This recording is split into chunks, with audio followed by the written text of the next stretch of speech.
sekalian. Oke, let's begin. Selamat malam ya saudara-saudariku yang terkasih. Kita jumpa lagi dalam kuliah gratis, kuliah singkat kita malam hari ini. Hari ini topik kita masih seputar skisma dan heresia. Ya, itu fokus pembahasan kita di sini. Malam ini kita akan melihat tentang Martin Luther dan spirit Protestantisme. Ingat, spirit Protestantisme bukan agama Protestan atau gereja Protestan A, B, C. Perlu dibedakan. Martin Luther dan spirit Protestantisme. Yang pertama, Martin Luther seorang biarawan Agustinian dalam gereja Katolik. Yang kedua, spirit Protestantisme adalah spirit universal, ya, yang tumbuh pada abad ke-16. Itu harus dipegang lebih dulu. Oke. Tujuan utama dari bincang-bincang kita malam ini terdiri dari hal-hal berikut. Untuk mengetahui dasar-dasar yang paling penting yang secara religius dipertahankan dan didirikan oleh Martin Luther, si biarawan Agustinian itu, dan dengan cara yang sama dan tentu saja jauh lebih penting, untuk mengenali dan memerangi sisa-sisa spirit atau suasana hati Protestan yang masih ada dalam satu atau lain cara dalam gereja Katolik sendiri. Sampai sini bisa paham ya? Kita berbicara tentang Martin Luther dan spirit Protestantisme yang sudah dianatema itu, tetapi yang ada kemungkinan masih tersisa. Masih ada sisa, ya, satu dan dua cara masih ada dalam gereja Katolik. Kita kenali dan sedapat mungkin kita singkirkan. Itu maksud pertemuan kita malam ini. Ya.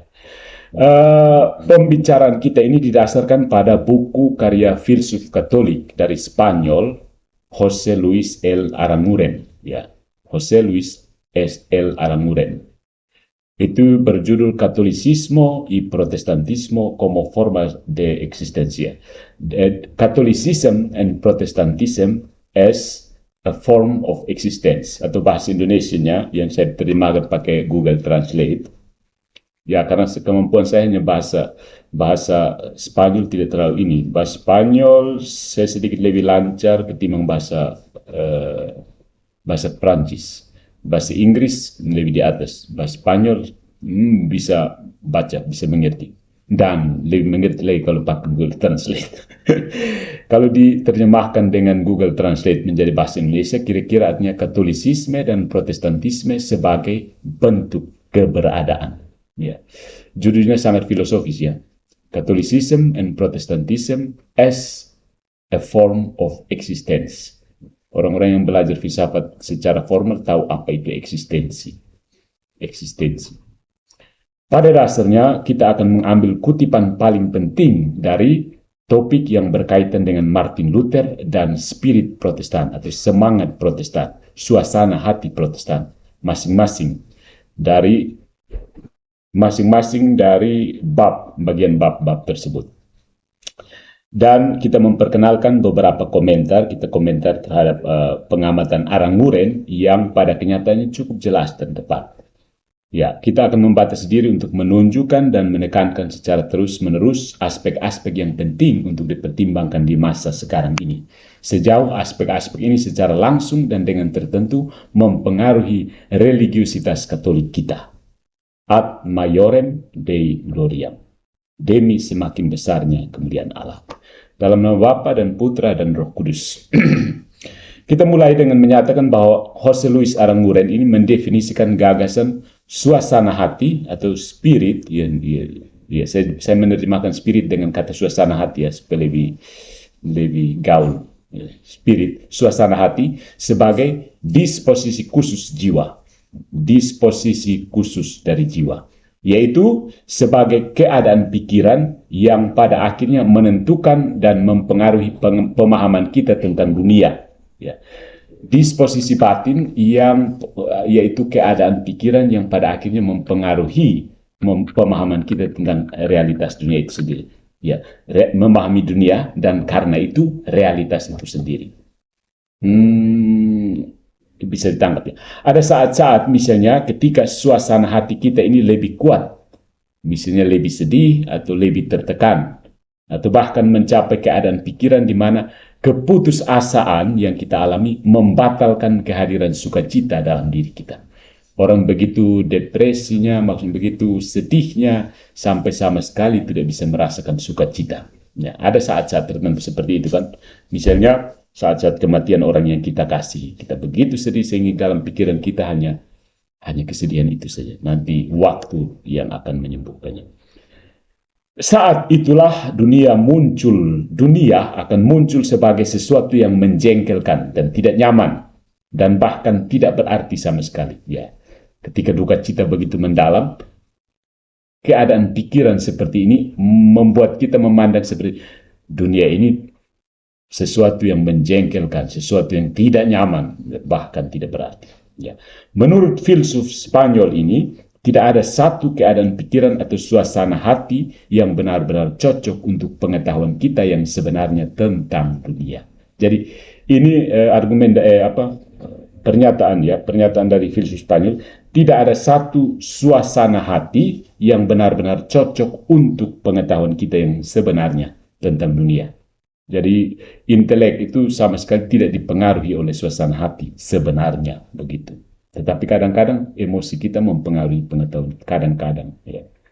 Seharusnya tidak. Dia bebas dari pengaruh emosi. Siapapun yang benar-benar ingin mengetahui realitas, kata Aran Muren, harus melihatnya melalui semua warnanya, dalam semua cahayanya, di bawah sinar matahari, di setengah kegelapan, dan bahkan di dalam kegelapan. Jadi terang gelapnya harus dilihat semua.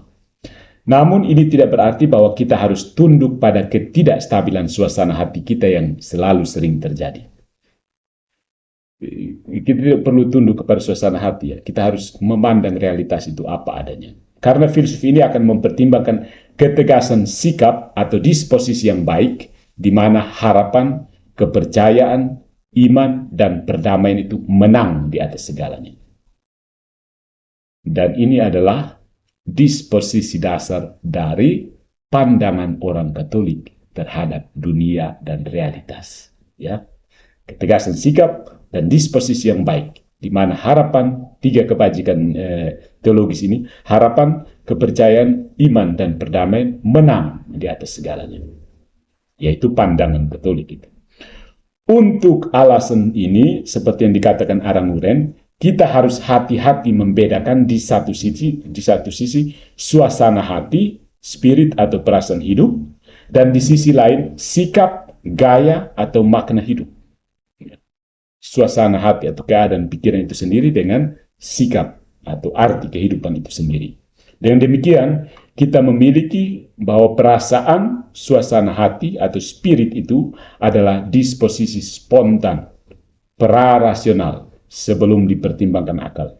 Menemukan diri sendiri tanpa mengetahui mengapa sedih atau bahagia, mengapa percaya diri atau putus asa, kenapa sedih atau gembira, kenapa gusar atau tenang, berada di tengah-tengah dunia ini. Jadi kita tidak pikir panjang lebar untuk merasa sedih, tidak pikir panjang lebar untuk merasa senang, tapi tiba-tiba ada suatu kondisi menyebabkan kita berada dalam suasana hati seperti itu.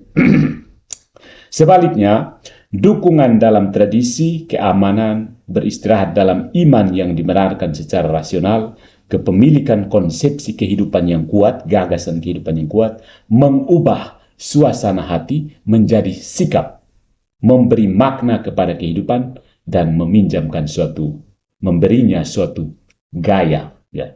Jadi dengan konsep gagasan yang kuat tentang kehidupan, itu bisa mengubah suasana hati kita menjadi sebuah sikap, dan dengan demikian kita memberi makna kepada kehidupan, dan kita memberikan suatu gaya, maksudnya gaya ya menanggapi apa yang kita lihat sebagai realitas itu. Kita bisa bertindak. Ya. Akibatnya, hal pertama yang dapat kita tegaskan adalah bahwa Protestan dan Katolik memiliki suasana hati dan sikap yang berbeda. Ini secara filosofis, ya, jangan langsung tuduh ke orang Protestan. Tidak. Protestantisme dan Katolisisme, dua gagasan yang berbeda, dua suasana hati yang berbeda, dua gaya yang berbeda. Ya, suasana hati dan sikap yang berbeda. Dengan kata lain, posisi keagamaan mereka, saudara-saudara terpisah kita di dunia ini dan di hadapan Tuhan, seperti yang akan kita lihat kemudian ini, sangat berbeda satu sama lain. Seperti Allah kita, demikian kita juga akan menjadi. Ya, maksudnya sama seperti Allah, sebagaimana Allah sendiri, kita akan menjadi seperti Allah. Karena kita semua dipanggil untuk menuju persatuan dengan Tuhan itu sendiri. Hendaklah kamu sempurna, seperti Bapamu di surga sempurna adanya. Ini pada akhirnya berarti bahwa, baik dalam religiositas Protestan maupun Katolik, watak jiwa yang khas berlaku dan bersinar, yang sikap esensialnya akan menentukan dalam setiap kasus jalan masing-masing, atau gaya religius vitalnya, pentingnya untuk membentuk spiritualitasnya sendiri. Jadi tesis pertamanya adalah bahwa suasana hati, sikap, dan gaya antara Protestan dan Katolik itu berbeda. Yang penting, jadi bilang, kita sama saja, tidak. Beda jauh sekali. Karena ada gagasan di kepala itu yang membedakan kita. Bukan soal apa yang kita lihat di luar, gerejanya sama, pendetanya pakai pakaian yang sama dengan pastor, lalu kita bilang, sama. Tidak. Ada sesuatu yang metafisik yang memisahkan kita. Sesuatu yang spiritual yang membedakan kita. Nah, bagi Martin Luther, sang biarawan Agustinian ini, tema utama dari seluruh posisi teologis religiusnya, yaitu keselamatan manusia, lahir terutama dari suasana religius tertentu. Ya. Lahir dari suasana religius tertentu. Secara umum, situasi keagamaan yang diciptakan oleh Luther akan ditandai dengan menjadi anti-tradisional. Kata kuncinya di sini. Situasi keagamaan yang diciptakan oleh Luther nantinya akan ditandai dengan anti-tradisional. Faktanya, reformasi Lutheran merupakan pemutusan yang menentukan dan total, determinan rupture, pemutusan yang menentukan dan total dengan tradisi Katolik. Ya, jelas kan? Ini di sisi lain juga berarti ditinggalkannya seluruh tradisi, makna hidup Katolik, yang akhirnya mengalihkan religiusitas Kristen ke perspektif lain yang sampai saat itu praktis tidak terduga. Sesuatu yang new, invention ya. Sama seperti selama periode sejarah yang disebut Renaissance, pemulihan masa lalu kuno yang pagan secara budaya dicari, reformasi Lutheran berusaha untuk melakukan Renaissance Injili, kelahiran kembali Injil yang setara dalam lingkup agama Kristen. Maksudnya itu apa? Itu klaimnya seperti itu. Renaissance Injili yang setara dalam lingkup agama Kristen. Anti-tradisional. Pemutusan total dari tradisi Katolik. Sebelum pemberontakan Lutheran, ciri-ciri humanisme Jerman, ingat humanisme, orang kembali mau mengagungkan manusianya ya, bila perlu Tuhan itu disingkirkan. Manusia harus naik ke atas panggung dan show yourself. Be yourself. Be your own, pokoknya semua itu. Be your own pope bahkan. Jadilah paus dirimu. Ciri-ciri, sebelum pemberontakan Lutheran ini, ciri-ciri humanisme Jerman sudah mulai muncul ya. Dengan humanisme Jerman khusus ini, yang eksponen utamanya, pendukung utamanya adalah John Reuchlin, Ulrich dari Hutten, Eoban Hesse, Sebastian Brandt, dan Koechlaus, yang terakhir ini kemudian menjadi kontra-reformasi. Reformasi Lutheran ini memperoleh dorongan awal yang sangat penting ya dari humanisme Jerman ya. Humanisme Jerman. Jadi humanisme Jerman ini juga memicu reformasi Lutheran, pemberontakan Lutheran. Nah, apa itu ciri-ciri dari humanisme Jerman ini? Humanisme Jerman dipelihara oleh kebanggaan Jermanik. Macam bangga, kalau orang Timur misalnya dia bangga saya jadi orang Timur ya. Kebanggaan Jermanik. Cinta bahasa ibu dan kebencian terhadap Roma.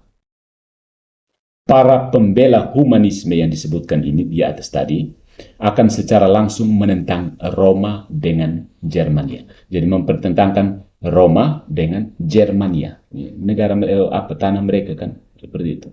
Roma dengan Jermania. Itu sama seperti orang NTT tiba-tiba merasa mereka harus melawan Jakarta begitu, tidak menentang Jakarta. Atau bayangkan seperti dulu teman-teman kita yang di Timor Leste itu melihat Jakarta itu seperti apa. Saya tidak membandingkan secara tegak lurus ya, tapi bayangkan seperti itu. Pada saat pergolakan terjadi, kira-kira mereka melihat Jakarta itu seperti apa. Oke, bisa tangkap maksudnya. Para pembela humanisme ini memang mempertentangkan secara langsung Roma dengan Germania. Germania itu kan bahasa Latin dari Jerman. Ya. Petrus dan tradisi Katoliknya masing-masing sebagai tokoh sentral kepausan dengan Tacitus dan sumber-sumber klasiknya. Ya. Dipertentangkan. Ada Petrus dengan tradisi Katolik dan tokoh sentral kepausan. Ada Tacitus dengan sumber-sumber klasik.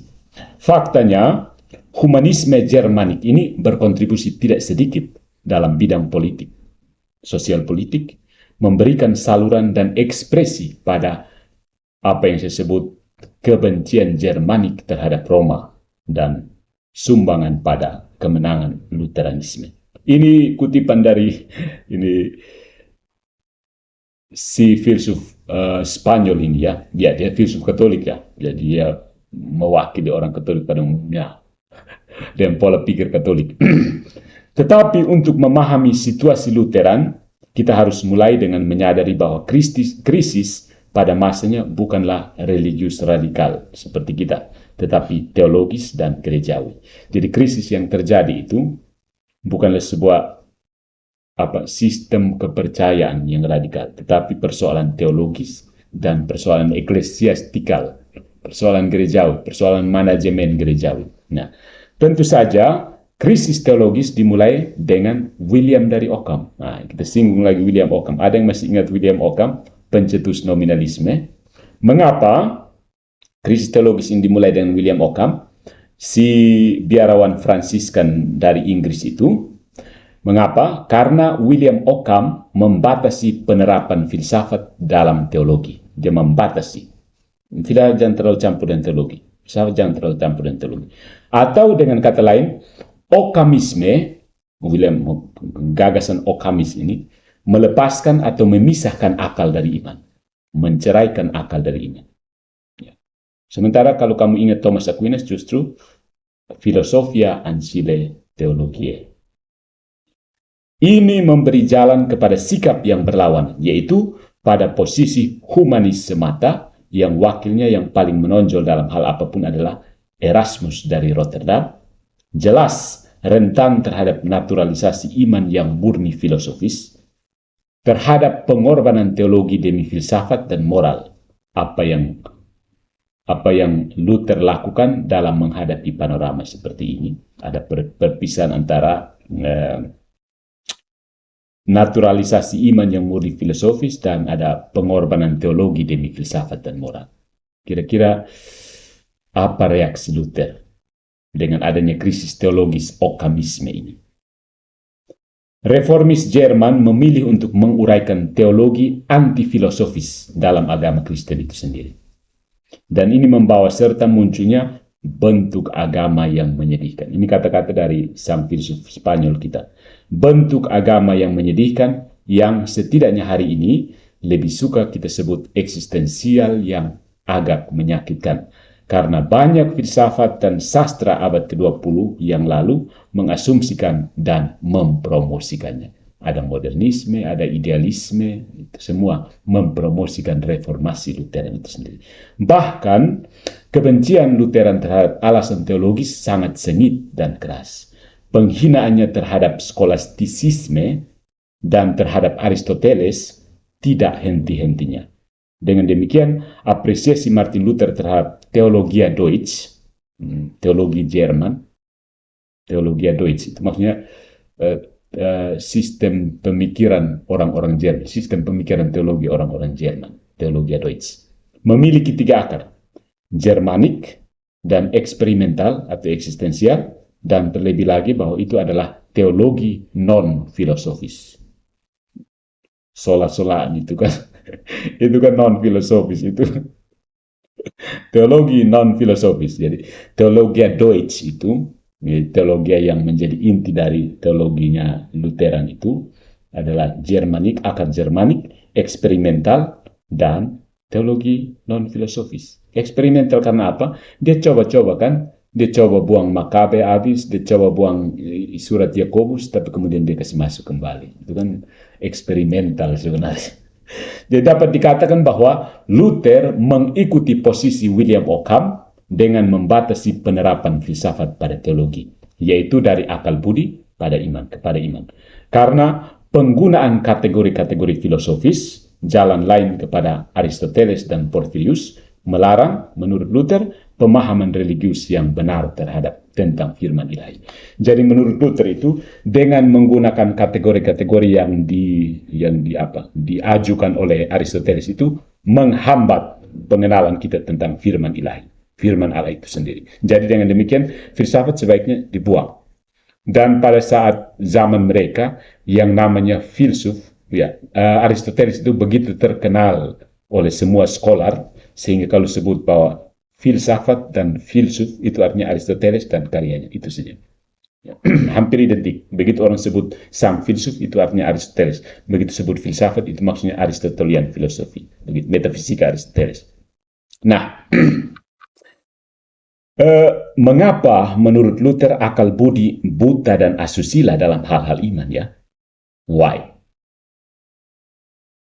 Beda sama sekali dengan Thomas Aquinas kan. Thomas Aquinas mengatakan filosofi dan teologi itu bagaikan dua sayap yang menghantar manusia terbang menuju kebenaran ilahi. Tapi Luther justru memisahkannya. Hanya karena akal, seperti seluruh natur manusia, dan oleh karena itu semua pengetahuannya dirusak oleh dosa. Nah, ini poinnya di sini. Total depravity. Menurut Luther, akal budi manusia itu sudah hancur lebur, babak belur karena dosa asal. Begitu. Ini adalah fondasi teologis dari mana reformis Jerman dimulai. Ingat reformis Jerman yang saya maksud ya Protestan itu kan. Dalam Commentaries on the Epistle to the Galatians, Luther meyakinkan kita pembacanya bahwa untuk alasan janji-janji ilahi, pasal-pasal iman adalah konyol, mustahil, dan tidak masuk akal. Ya. Alasannya itu konyol. Pokoknya Tuhan berjanji, Tuhan berbuat sesuatu, tapi alasannya konyol, mustahil, dan tidak masuk akal. Dan dia menambahkan bahwa akal membenci Tuhan. Itu adalah binatang, musuh Tuhan yang pahit dan paling berbahaya. Kata-kata Luther memang biasanya agak rigorus, agak vulgar ya, vulgar. Dia banyak menggunakan bahasa yang vulgar. Misalnya dia pernah mengungkapkan satu berseapa dengan Ibu Yesus begitu. Pernah dengar itu ungkapannya? Ya, musuh dia yang paling pahit dan berbahaya. Oleh karena itu dia Luther senang menggunakan kata-kata vulgar. Oleh karena itu perlu untuk membunuh akal tanpa kontemplasi. Bagaimana caranya? Melalui sekali lagi iman. Dari iman yang tenebra maksudnya yang gelap, dari iman yang tenebra dan nebula cordis yang berintikan kabut, masih samar-samar maksudnya. Ini istilah awal pertengahan ya dalam bahasa Latin. Tenebra, gelap, nebula cordis, intinya berkabut-kabut. Dari iman yang seperti ini, tidak adanya akal dalam masalah agama atau seperti yang kemudian ditegaskan oleh murid Denmarknya dengan rasa takut dan gemetar. Filsuf Søren Kierkegaard. Ya, ada beberapa pendeta yang akrab dengan Søren Kierkegaard ya. Terutama tanggapan terhadap saya seseorang Bapak Pendeta Nuban Timur maksudnya. Dia menanggapi video saya sering mengutip Søren Kierkegaard. Rupanya ini filsuf favoritnya Bapak Pendeta ya.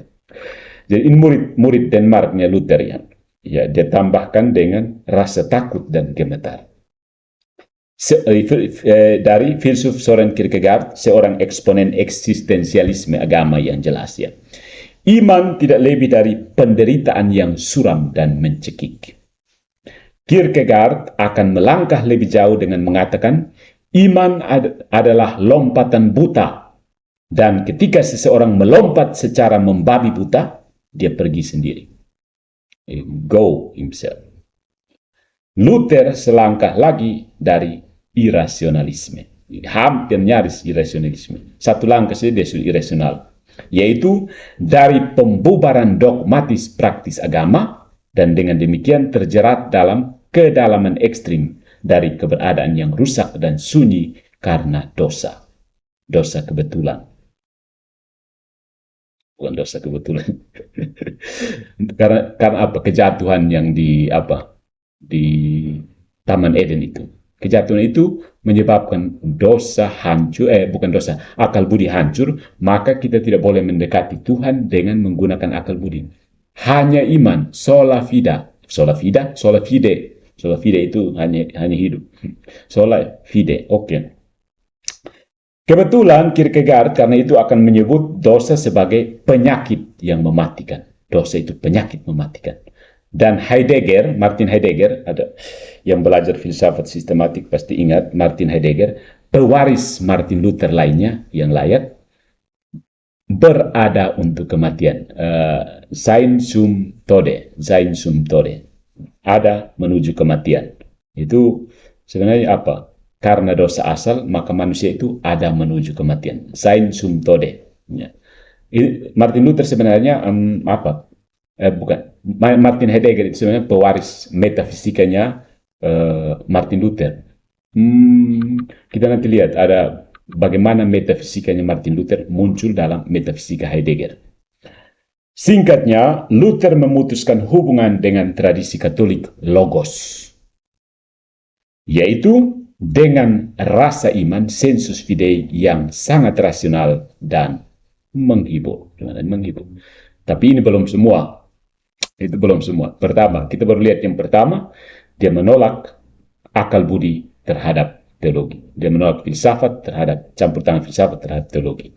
Makanya Pak MYM itu tidak bisa menanggapi argumen saya karena memang dia menolak, dia ikut Luther ya dia menolak filsafat, jadi dia tidak akan melihat filosofinya, dia lihat langsung ke isinya apa ini orang omong saya Protestan, saya neognostik, ini apa. Langsung marah-marah kan. Nah, bagi seorang Katolik sejati, segala sesuatu yang eksterior, yang korporal, tubuh hawi,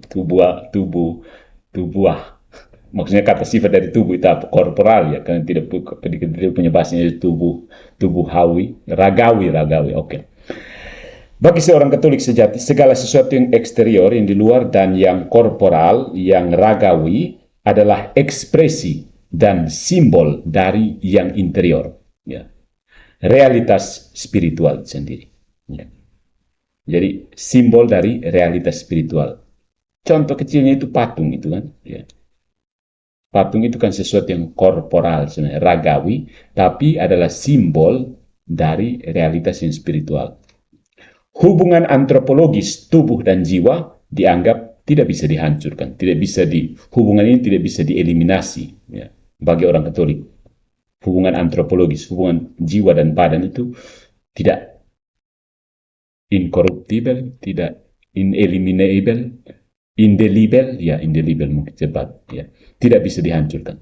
Santo Thomas telah menuangkan sikap ini ke dalam filsafat dengan menegaskan bahwa penyatuan jiwa dan tubuh adalah intrinsik artinya terkandung di dalamnya dengan sendirinya dan sempurna karena semuanya ada di seluruh tubuh dan di setiap bagiannya, dan menyangkal bahwa jiwa yang terpisah adalah substansi, hipostasis, atau pribadi yang sempurna. Ini dalam Summa Theologiae Pars Prima, ya, question 76, artikel 8. Dan question 75, artikel 4. Ya, Summa Theologiae Pars Prima. Maksudnya apa? Jiwa yang terpisah dari badan itu bukan substansi yang sempurna. Karena itu meninggalkan kemungkinan pada suatu ketika jiwa ini harus bergabung kembali dengan tubuh. Nah, itu menyiratkan iman akan kebangkitan badan kan, begitu. Karena jiwa yang terpisah dari tubuh bukanlah substansi yang sempurna. Dia berada dalam keadaan tidak natural, tidak normal. Jadi dia tergantung, tunggu sampai suatu ketika dia bergabung kembali dengan tubuh. Itu necessary. Itu perlu secara metafisik, begitu. Secara metafisik itu harus ada kebangkitan badan. Itu bukan karena Tuhan mewahyukan bahwa nanti kita bangkit. Tidak, tapi secara penjelasan filosofinya ya, karena jiwa yang terpisah dari tubuh tidak bisa, itu dia tidak normal. Dia normalnya dia harus bergabung dengan tubuh. Maka kebangkitan badan itu sesuatu yang necessary secara filosofis, secara metafisik. Oke, itu sedikit.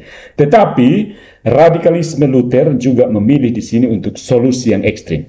Ya, dia memilih solusi ekstrim. Pemutusan total dengan pengertian tradisional dengan memperebutkan hubungan Katolik antara eksterior dan korporal dengan interior dan spiritual. Jadi dia sebenarnya mencoba mengkritik Katolik hubungan antara eksterior dan internal, tapi kemudian jatuh ke dalam ekstrim yang berikutnya, maksudnya seperti itu. Dan demikian, seperti yang ditegaskan oleh Aranguren, filsuf yang kita bahas karyanya ini, keinginannya untuk interiorisasi agama murni terbukti. Interiorisasi agama, ya, ingat, mereka tidak menolak patung, menolak otoritas, pokoknya semuanya dari dalam diri saya sendiri. Interioritas agama terbukti. Maka bukanlah suatu kebetulan bahwa Hegel ya, kenal Hegel juga, yang belajar filsafat secara sistematik pasti tahu Hegel dengan dialektikanya. Filsuf Jerman lainnya yang berbicara tentang Luther menentang keintiman semangat Jermanik terhadap eksternalitas Katolik. Keintiman semangat Jermanik ini bertentangan dengan semangat eksternalitas dari Katolik. Sampai sini paham dia. Kerajaan putra, menurut Hegel ini, penuh dengan mujizat, penghormatan terhadap orang-orang kudus, kultus relikwi, indulgensi, dan klerikalisme, untuk akhirnya mengangkat keintiman Jerman ini ke pembentukan total kerajaan roh. Ya. Semua yang itu dianggap sebagai tradisi buatan manusia, begitu. Semua yang eksterior, mereka kembali ke menyembah Tuhan dalam roh dan kebenaran, begitu maksudnya. Pikiran murni, ya, ini pengaruh Hegel, ya. Pengaruh Hegel atau bukan pengaruh Hegel. Ini pemikiran Hegelnya ada di sini. Hegelianisme, dialektika roh, pikiran murni, ide murni. Artinya bagi Hegel, dengan dimulainya reformasi, yaitu dengan kemunculan historis Luther, ya. Dengan adanya kemunculan historis Luther yang baru timbul itu, dia mengatasi eksterioritas secara, ya, apa yang dikatakan filsuf ini adalah kekanak-kanakan. Dengan cara kekanak-kanakan berusaha mengatasi eksterior Katolik tradisional yang telah dimulai, ya, Hegel. Dengan kemunculan historis Luther, lalu Hegel itu menegaskan penolakan eksterioritas Katolik tradisional itu. Oleh karena itu, roh mutlak dari Hegel, kerajaan roh ketiga yang langsung kembali ke pendekatan teologis dari Joachim dari Fiore, yang kerajaan pertamanya adalah Bapa Perjanjian Lama, kerajaan kedua adalah kerajaan putra Perjanjian Baru, dan kerajaan ketiga adalah kerajaan roh yang muncul setelah perginya Yesus. Bukan Roma atau Katoliknya, ya. Dan oleh karena itu gerejanya, tetapi Germania dan Protestantismenya masing-masing. Ya. Kerajaan India, kerajaan putra tadi, yang dimaksud sebenarnya adalah gereja itu maksudnya. Dimaksud dengan gereja, tapi ini dalam bahasa teknis filosofisnya. Kita hampir bisa mengatakan bahwa Roh Kudus sekarang hanya bisa berbahasa Jerman. Dalam arti tertentu. Oke. Untuk alasan spiritual ini, Luther menolak ungkapan kurban misa. Kurban misa itu istilah yang akrab sekali di telinga orang-orang sebelum Konsil Vatikan kedua, ya. Kurban misa. Sekarang kan kita pakai istilah yang lebih modern, yaitu perayaan Ekaristi. Kurban misa yang bagi dia tampak asusila karena eksteriornya yang tidak dapat diterima. Menurut dia eksterior, banyak hal eksterior yang harus dibuang. Spiritualisasi agama mereka dengan demikian memutuskan mata rantai terakhir style atau gaya dengan agama-agama kuno. Jadi stylenya itu dibuang, begitu. Karena menurut mereka style itu dibentuk dari tradisi manusiawi saja. Kita harus langsung roh Tuhan secara murni. Oke. Tetapi di samping itu, dengan penolakan untuk memperbarui kurban misa dan dengan demikian untuk menumbuhkan dan meningkatkan harta rahmat penebusan tanpa henti, kecenderungannya untuk mengambil efektivitas kemanjuran sengsara Tuhan adalah jelas, mewajibkan setiap orang Kristen untuk melewati semua tahap sejarah kemanusiaan yang jatuh sendirian. Dari yang sebelum inkarnasi untuk memperburuk, singkatnya, situasi rohani Kristen. Ya, jadi Adam dan Hawa sudah jatuh, kita pun maksudnya harus ikut jatuh seperti itu. Kemudian Yesus datang angkat kita dan seterusnya. Tidak perlu, bagaimana ya menjelasnya? Tidak perlu bahwa semua periode sejarah penyelamatan itu seolah-olah harus diimitasi oleh seorang pribadi manusia, mulai dari jatuh, kemudian diselamatkan, mendapat Roh Kudus, dan begitu, lalu mewartakan Injil seperti para rasul. Ya. Karena alasan ini, saudara-saudariku dan saudara-saudariku yang terpisah, dalam religiositas Lutheran, kurban misa tidak lagi memiliki tempat sebagai pelayanan ilahi, sebagai servis untuk melayani, tempat untuk melayani Tuhannya, bukan sebagai pelayan ilahi, tetapi hanya sebagai penghiburan spiritual manusia. Ya, penghiburan spiritual manusia. Ingat kalau kita ke gereja non-Katolik, kita ke sana ya menyanyi, dengar khotbah yang menyenangkan, lalu bayar perpuluhan, kita pulang.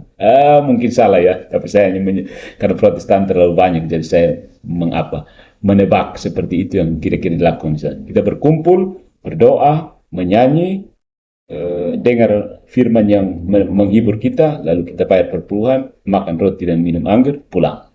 Kayaknya gitu ya. Oke. Itu karena misa bukan lagi penyembahan ilahi, Ekaristi, tapi perjamuan kudus itu hanya penghiburan spiritual manusia. Makanya tidak heran kalau kemudian ditambahkan band, penyanyi yang suara bagus-bagus, musik yang bagus-bagus. Musik yang bagus kan datangnya dari teman-teman di luar gereja Katolik kan. Musik yang upbeat, lifting, upbeat. Pokoknya itu musik yang wow begitu. Dengan cara yang musik rohani yang wow begitu. Dengan cara yang sama, suasana hati Luther juga sangat anti-liturgis. Ya, anti-liturgis. Bagi sang reformator, dengan kata-katanya sendiri, upacara-upacara adalah tinder yang membakar tahyul. Tinder ini apa ya? Semacam bensin lah. Tinder yang membakar tahyul.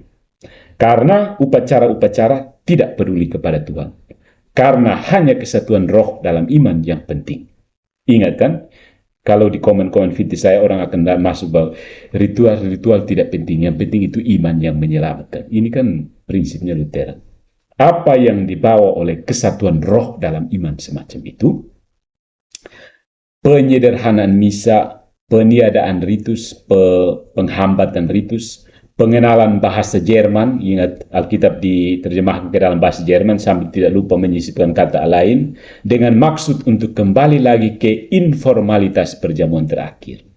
Skema penting terdiri dari khotbah, konsekrasi, tentu saja hanya spiritual, dan makan malam biasa perjamuan. Ya.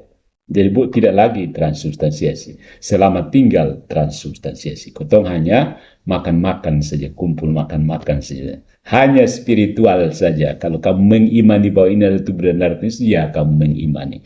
Tapi tidak terjadi tubuh dan darah Kristus di situ. Begitu. Hadirat Tuhan tergantung pada mereka yang hadir secara rohani, mempercayainya, menghilang sama sekali begitu perhatian rohani yang diperlukan dikesampingkan.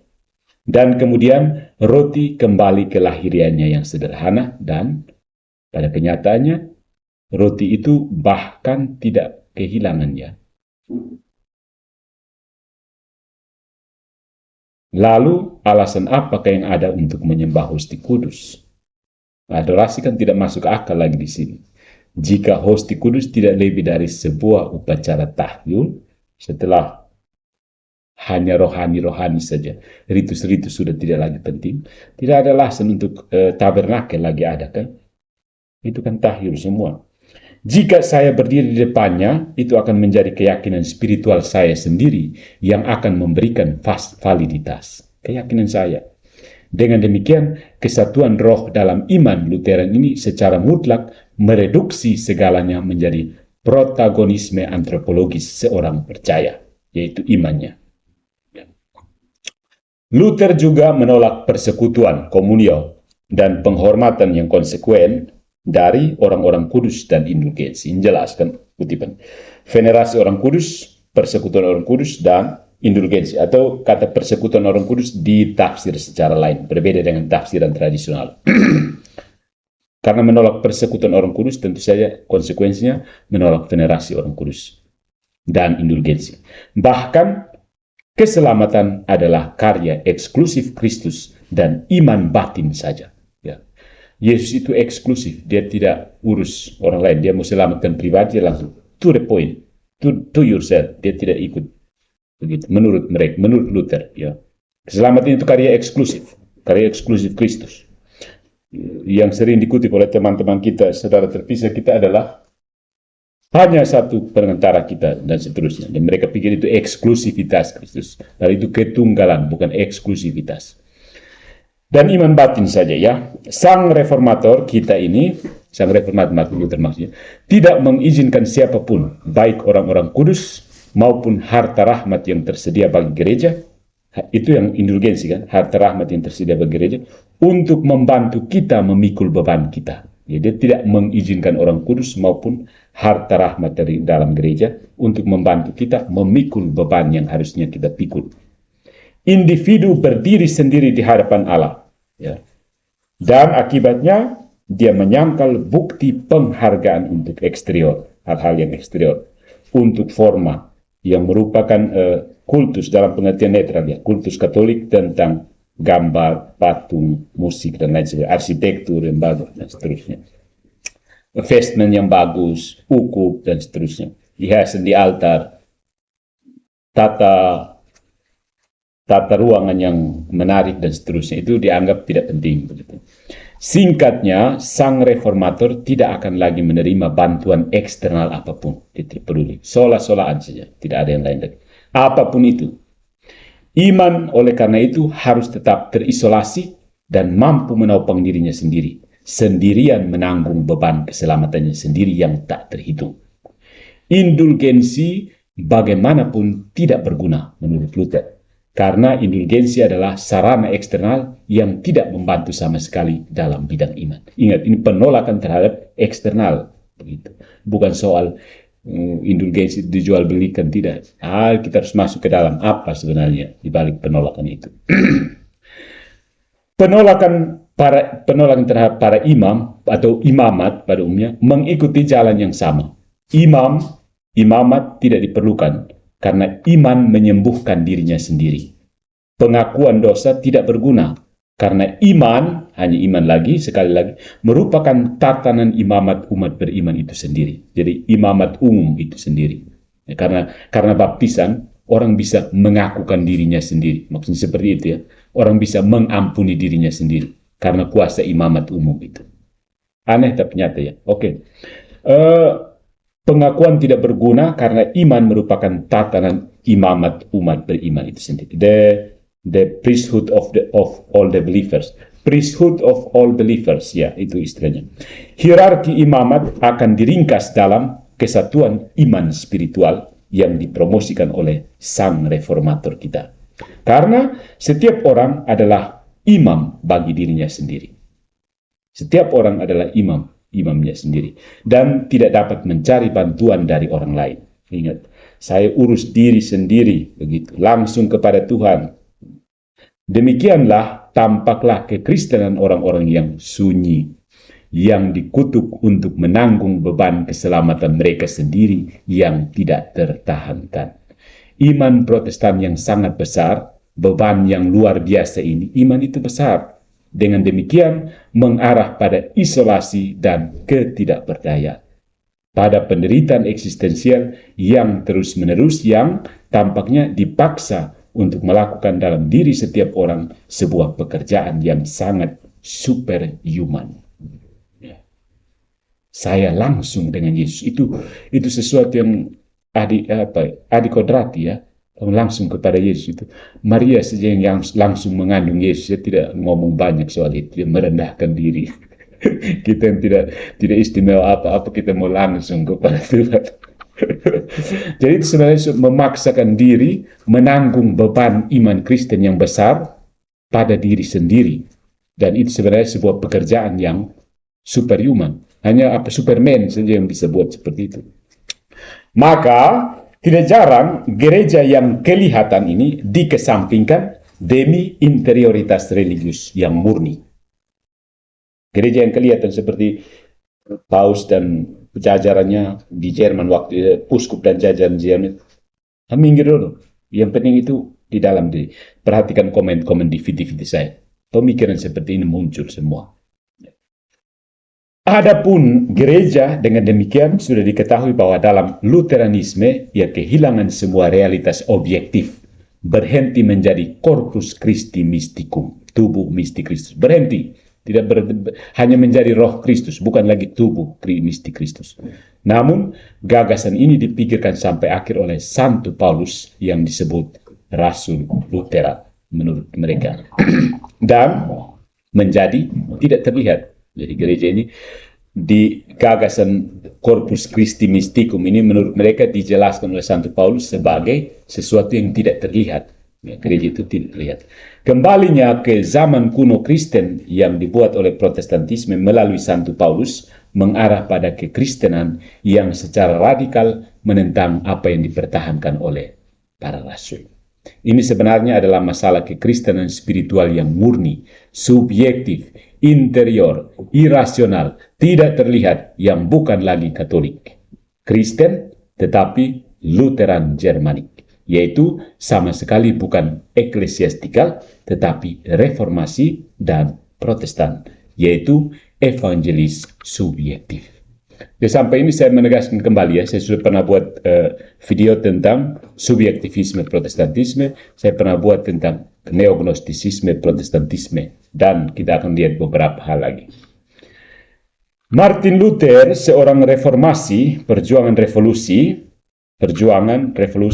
tidak pernah mengerti, tidak dapat memahami, ini bukan ungkapan saya, kutipan dari sang filsuf kita, tidak dapat memahami beberapa hal sederhana dan mendalam yang telah ditulis oleh George Bernanos, tepatnya dalam beberapa halaman yang didedikasikan untuknya. Ya. Frere Martin di nomor 183 pada Oktober 1551 dari majalah Esprit. Gereja, tubuh Kristus adalah seperti dirinya sendiri. Murid-muridnya, semua orang Yahudi berharap bahwa Mesias akan datang menyatakan dirinya kepada dunia dalam kemegahan kesempurnaannya yang tak terbatas dan membangun di antara manusia kemenangan publik Allah. Sebaliknya, apa yang dia lakukan adalah datang dan mati dalam kematian yang terkenal di kayu salib. Nah, jika gereja adalah kesombongan yang jelas dari kekudusan ilahi, tapi tidak. Gereja seperti Kristus sendiri adalah sebuah misteri. Dari awal, dia telah menjadi apa yang masih dan akan sampai hari terakhir, skandal roh-roh yang kuat, kekecewaan roh-roh yang lemah. Dan apa yang diminta dari kita adalah kesetiaan kepadanya, bahkan dengan harga kekecewaan atau skandal. Ini adalah fakta pengalaman. Bernanos ini menegaskan bahwa tidak ada yang direformasi dalam gereja dengan cara biasa. Siapapun yang berusaha untuk mereformasi gereja dengan cara-cara ini, dengan cara yang sama yang dengannya masyarakat temporal direformasi, tidak hanya gagal dalam usahanya, tetapi secara infalibel berakhir dengan berada di luar gereja. Begitu. Jadi dengan sendirinya kan berusaha untuk menolak inti dari gereja itu sendiri, akhirnya secara infalibel terbuang dari gereja, terbuang sendiri. Hanya ada satu cara untuk mereformasi gereja, yaitu menderita baginya, menderita bagi gereja. Karena gereja tidak membutuhkan reformis, tetapi orang-orang kudus. Wah, sampai sini bisa paham ya? Ini tulisan orang ya, bisa salah dipahami. Para reformis itu sebenarnya selain mereformasi, mereka turut menderita bersama gereja yang mereka anggap sedang salah, sedang tidak baik-baik saja, begitu. Tidak keluar, lalu bikin lagi sesuatu yang tidak jelas di luar. Itu bukan orang kudus. Sudah jadi reformis, tapi orang kudus. Ya, gereja itu butuh orang kudus, dan banyak pemrotes dalam gereja yang menjadi orang kudus. Luther memprotes tapi tidak menjadi orang kudus. Nah, itu memang tidak dibutuhkan gereja, dibuang gereja. Sudah protes tapi tidak jadi orang kudus. Dan tanpa diragukan lagi, Martin Luther terlahir sebagai reformis. Dan dia gagal menjadi orang kudus. Gereja tidak butuh reformis, gereja butuh orang-orang kudus. Dan justru karena sang reformator tidak memahami hal-hal ini, membenarkan dirinya sendiri dengan daya tarik korupsi gerejawi. Ingat, daya tarik ini selalu diulang-ulang oleh teman-teman kita yang datang berkomentar di feed saya, korupsi gerejawi, korupsi gerejawi, korupsi gerejawi. Dia memutuskan untuk mengesampingkan seluruh sejarah gereja untuk sekarang berhadapan langsung dengan Alkitab dan membacanya sendiri atas kehendaknya sendiri. Karena korupsi gerejawi, dia memutuskan menolak semua sejarah gereja. Sekarang saya berhadapan dengan Alkitab, saya baca sendiri atas kehendak sendiri, saya tafsirkan sendiri, sola scriptura, apapun yang saya baca, tidak ada yang bisa ganggu gugat lagi. Bebas dari akal budi yang mengerikan, hanya disertai oleh imannya. Martin Luther membenci seluruh tradisi kekristenan yang hidup. Inilah bagaimana Luther akan mengesampingkan Katolik, dan oleh karena itu pemahaman tradisional tentang agama kita, karena tradisi yang hidup ini sepanjang perkembangan historisnya seperti sebagaimana yang ditunjukkan oleh Santo John Henry Newman pada saat itu, merupakan kesinambungan gerejawi dalam keberadaannya. The existence of the church is a continuity. Begitu. Sekarang, Romo Martin Luther akan memaksakan di dalam kekristenan, jangan kita lupa, oposisi berikut. Dia kasih oposisi. Dia paksakan oposisi. Alkitab melawan gereja. Iman subjektif terhadap seluruh tradisi gereja yang hidup. Jadi singkatnya, interpretasi subjektif yang bebas dari firman terhadap kehadiran otoritas historis tradisional.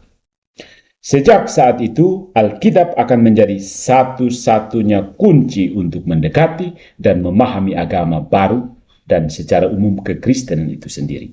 Oleh karena itu, denominasi evangelis dan eklesiastikal yang dengannya Lutheran dan Katolik dibedakan, pada awalnya reformator Jerman akan memaksakan jarak yang tajam antara Alkitab dan tradisi, dan hanya yang pertama, sola scriptura, yang akan diakui valid dalam masalah iman.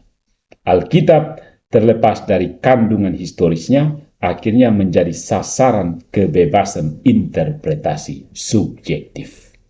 Luther memiliki kemauan yang kuat untuk tunduk secara ketat pada firman Alkitab, tetapi dia bermaksud absurditas untuk mencapai pemahaman objektifnya melalui interpretasi individual yang secara subjektif soliter. Tanpa apel pada otoritas apapun, tanpa apel itu bahasa Indonesia apa? Tanpa menarik, tanpa merujuk pada otoritas apapun, penafsiran Lutheran atas Alkitab seharusnya bebas untuk menuruti keinginannya yang menyendiri. Kekristenan Lutheran tidak lagi mengakui di dalam realitas gerejawi absolutnya dengan masing-masing dan setiap komponen nyatanya, tetapi menguranginya, merendahkannya menjadi interpretasi subjektif yang dianggap alkitabiah. Satu-satunya otoritas yang diakui selanjutnya adalah Alkitab, atau lebih tepatnya penafsiran bebas terhadap Alkitab. Ini sebenarnya yang lebih tepat yang terjadi, prakteknya harus seperti itu. Karena Alkitab tidak bisa menolak salah tafsir, Alkitab tidak bisa berkata-kata sendiri. Dan banyak ya teman-teman kita di luar gereja yang mengatakan, Alkitab mengatakan bahwa, padahal itu maksudnya, saya sudah membaca Alkitab lalu saya menafsir seperti ini dan kamu harus ikut tafsiran saya karena saya yakin tafsiran saya tidak bisa salah. Begitu. Sekarang, dan ini sangat penting saudara-saudariku, Luther tidak pernah memberitakan Alkitab, tetapi Alkitabnya. Wah, kata-kata tajam sekali ya. Luther tidak pernah memberitakan Alkitab, tetapi Alkitabnya. 66 kan? Nah, ini ketangkap di sini.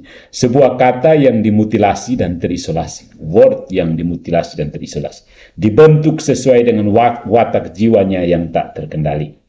Dan untuk melengkapinya diterjemahkan. Ya. Lalu tahu apa? Lain kan masuk di situ kan.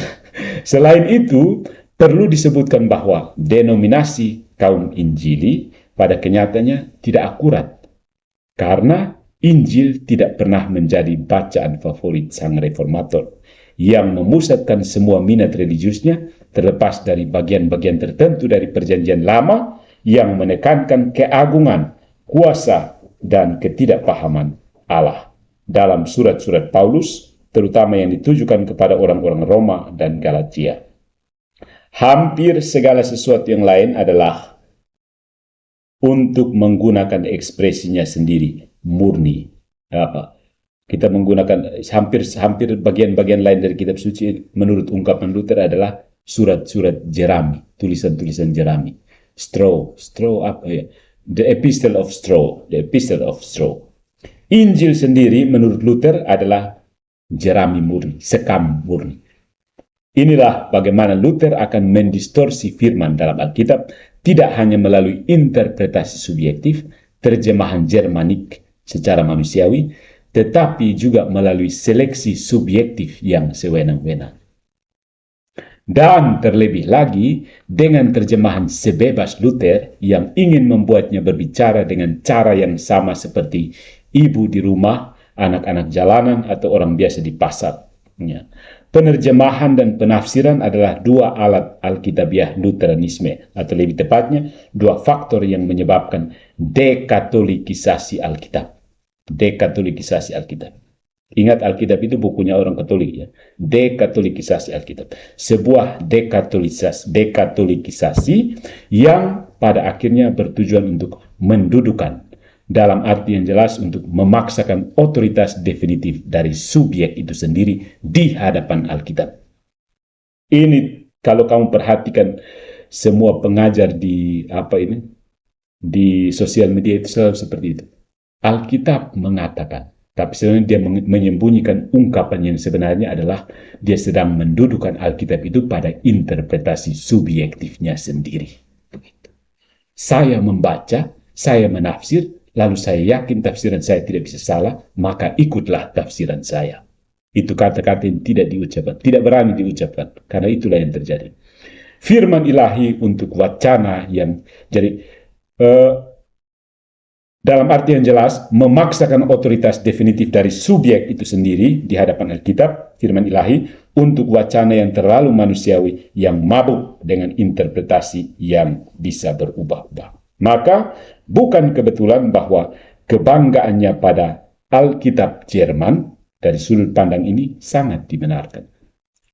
Singkatnya, Martin Luther menjermanisasi Alkitab, sehingga memutuskan semua hubungan esensialnya dengan tradisi Katolik yang di Roma. Sejak saat itu, semangat Jermanik, ingat kita kembali ke tadi, semangat Jermanik, yaitu semangat Protestan Lutheran, akan menghantui dan mengganggu pemahaman Alkitabiah yang mendalam dan tradisional tentang firman eklesiastikal, firman gerejawi, mengubah pemahaman Injili yang otentik, dan karena itu Kristen tentang Alkitab, bahkan di antara sekte-sekte besar, bagian-bagian besar, di antara bukan sektor ya, ini diterjemahkan dengan kelompok-kelompok besar dalam umat Katolik. Gereja bukan lagi vivifikasi firman. Ya, gereja bukan lagi penghidupan firman. Vivifikasi, penghidupan dari firman. Alkitab dan gereja tampaknya saling bertentangan dan saling bertolak belakang. Bagi sang reformator kita ini, realitas gerejawi tidak lagi mewujudkan sama sekali pengalaman Injili yang otentik, tetapi iman subjektif merupakan satu-satunya religiositas yang secara eksistensial dapat diterima oleh orang Kristen, dan kekristenan yang diakibatkannya adalah subjektivitas. Firman Tuhan menghilang untuk memberi jalan kepada firman Alkitab. Ini penting ya, firman Tuhan menghilang, menyingkir untuk memberi jalan kepada firman Alkitab. Dan di hadapan kata-kata seperti itu, pengalaman iman yang subjektif, baik dalam penafsiran yang bebas maupun dalam terjemahannya yang sewenang-wenang, sekarang akan memberikan satu-satunya arah yang valid dari spiritualitas Injili yang seharusnya. Spiritualitas yang, by the way, tidak lagi ada hubungannya dengan Tuhan, tetapi dengan manusia spiritual, yaitu Lutheran yang kebutaannya yang mendalam membawanya ke jalan yang salah. Banyak sekte yang telah menyebar sejak saat itu. Banyak sekte. Sekte maksudnya, sekte ini bukan artinya sesat. Sekte artinya sekare, memisahkan diri. Banyak yang mulai terpisah sejak saat itu kan, memisahkan diri menjadi sekte. Sekare artinya terpisah, begitu. Jadi sekarang bukan artinya sesat. Heretik juga bukan artinya sesat. Itu. Kamu salah paham kalau sebut sekte artinya neraka. Sebut heresi artinya neraka. Tidak juga. Yang berikut, jika Lutheranisme lahir dari keinginan, ingat Lutheranisme yang dimaksud adalah gagasan Luther ya, bukan gereja Lutheran. Sampai sini harus saya ulang lagi. Bukan gereja Luther, tapi gagasan Luther. Jika Lutheranisme lahir dari keinginan untuk mereformasi korupsi yang terlihat itu, di dalam gereja yang sering diulang-ulang oleh mereka yang mampir-mampir ke konten-konten saya, ini akan menunjukkan bahwa untuk tujuan ini semangat koeksistensi, kemampuan bersosialisasi, dan bakat untuk memperhitungkan yang lain dan yang eksternal yang bertentangan dengan cara menjadi pendirinya, cara berada dari pendirinya. Tentu saja perdebatan tentang indulgensi, penentangan terhadap indulgensi hanyalah kesempatan dan dorongan yang paling efektif untuk menggerakkan revolusi. Ya. Penentangan indulgensi itu hanyalah dorongan dan batu loncatan sebenarnya dengan kata lain, supaya bisa menggerakkan evolusi yang sudah ditahan-tahan ini. Impuls atau dalih untuk memberikan kendali bebas pada keadaan jiwanya yang berubah. Ya. Sebenarnya apa yang kita sebut Lutheranisme tidak lebih dari suasana hati atau keadaan pikiran Luther. Kita kembali ke pengantar pertama tadi ya. Suasana hati. Lutheranisme itu sebenarnya suasana hati atau keadaan pikiran Luther. Semangat Protestan, spirit Protestantisme sebagai gaya spiritual. Karena itu setara dengan sikap religius tertentu dalam agama Kristen dan tentu saja dalam agama Katolik. Ya, sikap seperti itu adanya di gereja Katolik. Sikap yang dengannya dia memperkenalkan ke dalam sejarah pemikiran teologis, gaya berpikir baru, dan cara berbicara yang baru. Sikap religius ini yang secara subjektif eksistensial tidak mampu merenungkan kehadiran Allah dan berbagai sarana keselamatannya yang dia berikan kepada kita. Berbagai sarana ini kan. Karena dia tenggelam dalam dosa dan akibatnya kekalahan. Hanya berpegang teguh pada imannya, pada semangat Protestan. Bayangan gelap penghukuman selalu menang. Bayangan sedih dan putus asa yang, by the way, Calvin akan coba hilangkan tanpa pernah berhasil melalui teori double predestination. Sayang sekali ya. Martin Luther, seorang biarawan yang kepadanya kaul monastik dan khususnya kaul kesucian terlalu berat, diliputi oleh hasrat,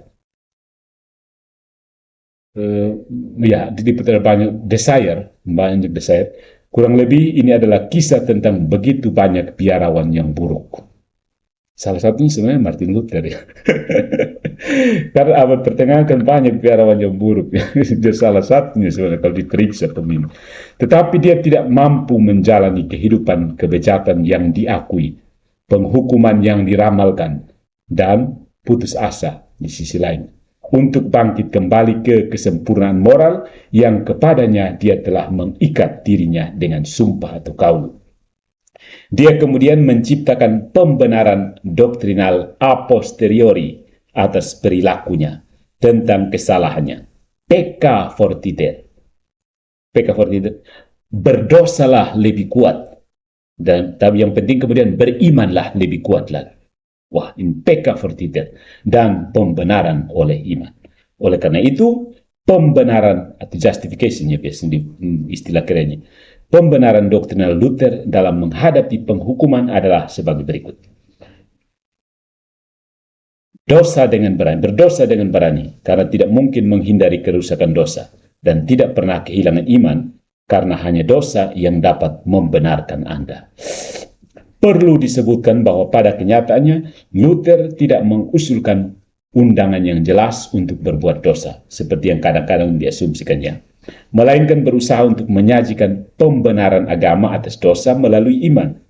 Tampaknya, sang reformator sekarang menyajikan alasan agama seolah-olah untuk kehidupan seseorang yang berdosa.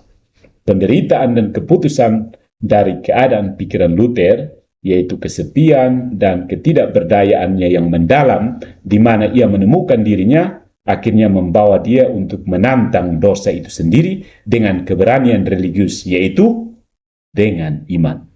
Dan tantangan Lutheran ini tidak lagi bergantung pada Allah atau pada gereja atau pada tradisi, bacaan-bacaan suci, bacaan-bacaan rohani, para kudus atau para bapak gereja, perawan Maria yang terberkati, dan di atas segalanya sakramen-sakramen yang murah hati itu, sakramen-sakramen yang murah hati ya, maksudnya sakramen-sakramen yang bisa melayani dengan rela begitu. Yang intervensi sejatinya melindungi umat Katolik. Luther menyerah, kemudian karena kesadarannya pada ketidakmampuannya untuk bangkit kembali dari rasa keberdosaan itu, dia kemudian menyerah pada rasa takut akan dosa. Dan satu-satunya hal yang dia miliki adalah pembenaran yang mungkin, yaitu semangat kebanggaan dan superioritas Jermaniknya.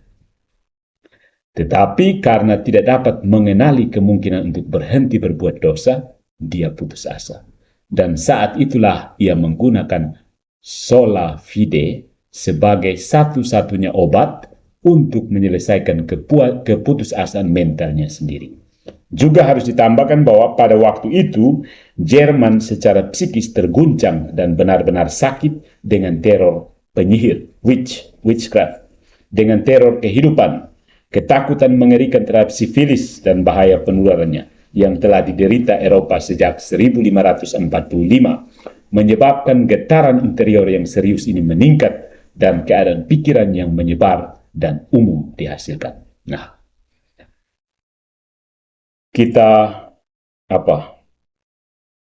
gabung ke beberapa kata dalam menghadapi penampilan historis dari teror Jermanik khusus ini. Martin Luther mempertahankan postur eksistensial yang samping semua hal di atas tadi, juga menambahkan beban kutukan yang tak tertahankan dan keadaan pikiran fundamental yang diakibatkannya, kesedihan.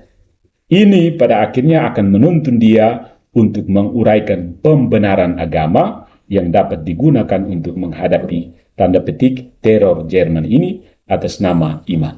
Sebuah teror yang seperti yang telah kita lihat juga mencapai ranah kehidupan pribadi secara fana.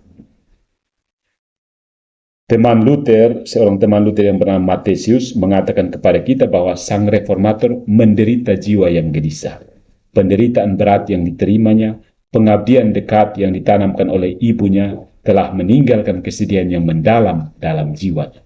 Di atas segalanya, dia prihatin tentang keselamatannya dan takut akan keadilan Allah yang ia gambarkan sebagai tidak terhindarkan. Hanya kehidupan yang kudus yang bisa memberinya kedamaian. Hidupnya murni, tetapi dia memiliki perasaan dosa yang luar biasa dan kepanikan fana atas penghakiman Tuhan sampai jatuh sakit karena kepedihan. Jadi, alih-alih bernafsu atau berhasrat untuk makan, Martin Luther percaya takyul dan orang-orang menderita. Tanda petik, ini kutipan dari temannya Matthias. Dari kecemasan yang melelahkan dan menyiksa yang muncul terutama dari keraguan takyul yang tepat dalam jiwa.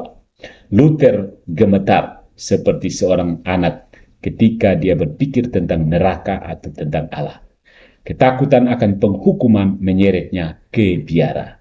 Di sana secara keliru dibimbing oleh teologi Okkamis, William Ockham. Dia berusaha, teologi Okkamis ya, teologi yang berdasarkan pemikiran dari biarawan Fransiskan dari Inggris, bernama William Ockham, teologi Okkamis. Dia berusaha bangkit dengan kekuatannya sendiri, dengan perbuatannya sendiri, mati raga, puasa, doa, kontinuitas menuju kekudusan. Secara alami itu gagal, dan kemudian dia putus asa. Sekarang kita tahu dari mana penolakan Luther terhadap karya-karya sehubungan dengan keselamatan berasal dari kegagalan pribadi. Apakah itu Tuhan atau neraka? Teror menyerang jiwa Luther sama seperti keraguan dalam jiwa setiap orang biasanya, bahkan jika hanya sesaat saja, seperti yang terjadi dengan Santo Fransiskus dari Sales tentang kutukan, atau Santo Paulus dari Salib tentang keputusasaan. Misalnya, rujukan religius primordial dalam Luther bukanlah Tuhan atau neraka, karena keduanya terlibat dalam dilema yang sama menakutkannya. Tetapi jiwa yang ketakutan, lumpuh, dan terguncang oleh rasa takut, kesedihan, dan keputusasaan. Jadi saudara-saudari, Lutheranisme ini tidak lahir dari concupiscence atau kecenderungan untuk berdosa. Lutheranisme, sekali lagi saya katakan, ini gagasan yang digagas oleh Luther, pemikiran yang digagas oleh Luther. Tidak lahir dari concupiscence atau kecenderungan untuk berdosa, tidak. Tapi lahir dari rasa takut, dari penderitaan yang tidak sehat, yang tentu saja membuat keadaan pikiran tidak seimbang. Dan inilah tepatnya mood dari apa yang saya katakan tadi, suasana hati Protestan, semangat Protestan, tanda petik ya, bukan semangatnya orang Protestan yang teman-teman kita di luar gereja itu, bukan. Semangat yang membanjiri jiwa sang reformator dan para pengikutnya dengan kepahitan dan ketakutan. Ini pada kenyataannya adalah warisan Lutheran utama. Kenapa? Karena Martin Luther menganggap kehidupan kontemplasi berlebihan. Luther menentang sugesti psikologis terhadap doa. Keputusasaan eksistensial dengan demikian merupakan dasar agama Lutheranisme. Luther merambah ke inti perawatan untuk keselamatannya, dan sebagian besar tema teologis tradisional akan diremehkan. Baginya, teologi telah berbicara tentang Allah. Dari dia, itu hanya akan menjadi pidato manusia. Jadi, kalau manusia yang berbicara tentang Allah, yang menjadi pidato manusia. Tentang manusia yang sedih dan ketakutan oleh korupsi yang tidak dapat diatasi, yang membuatnya terobsesi dengan satu pertanyaan, apa yang harus saya lakukan untuk menyelamatkan diri? Lutheranisme tidak lagi memiliki mata untuk Tuhan. Hanya dosa, penghukuman, dan kebutuhan mendesak akan keselamatan yang masuk ke dalam visi religiusnya. Dia tidak lagi tiap Tuhan, tapi dia kehancuran dosa, penghukuman, keselamatan, dan seterusnya. Para reformator hanya peduli tentang keselamatan manusia. Penolakan mereka terhadap kehidupan perenungan menuntun mereka untuk melupakan visi juru selamat yang visi konsolasi, visi penghiburan. Ya. Keselamatan tidak pernah dijamin seolah-olah Kristus tidak melaksanakan ini dengan cara yang nyata dan konkret. Dengan demikian, memperoleh makna negatif yang jelas, karena diselamatkan sama dengan tidak menghukum diri sendiri, dibebaskan dari murka Allah. Luther selalu merasa dirinya ditarik ke arah penghukuman, secara radikal berdosa, secara substansial korup. Martin Luther juga merasa tidak dapat dibenarkan. Apa yang bisa menyelamatkan dia? Hanya iman. Karena itu adalah satu-satunya dukungan yang diyakini oleh reformator yang diakui untuk mengobarkan pertempuran mematikan ini. Mata mereka yang ketakutan tidak lagi melihat Tuhan, tetapi sekarang hanya berpaling kepada iman mereka sendiri. Kemudian, untuk diselamatkan, Luther mengambil peran sebagai ksatria iman, Kierkegaardian, yaitu peran luar biasa dari ksatria iman yang menganggap bahwa dia hanya dapat diselamatkan selama dia memiliki keyakinan, yaitu selama dia mempertahankan postur iman buta Lutheran ini. Iman Luther tidak lagi diarahkan kepada juru selamat, tetapi hanya berkonsentrasi pada dirinya sendiri, yaitu pada kondisi subjektifnya sendiri yang percaya pada kesendirian. Fides. Tetapi Luther memberikan kepada kata ini, maknanya fides, memberikan makna kepada kata fides ini dalam sinonim-sinonimnya, kata-kata lainnya, fidere dan fiducia, yaitu rasa percaya. Memang benar bahwa makna seperti itu juga tersirat dalam Fides Katolika, tetapi terdapat perbedaan substansial yang jelas, yaitu iman Katolik terdiri dari percaya dalam seseorang. Ya, percaya dalam seseorang.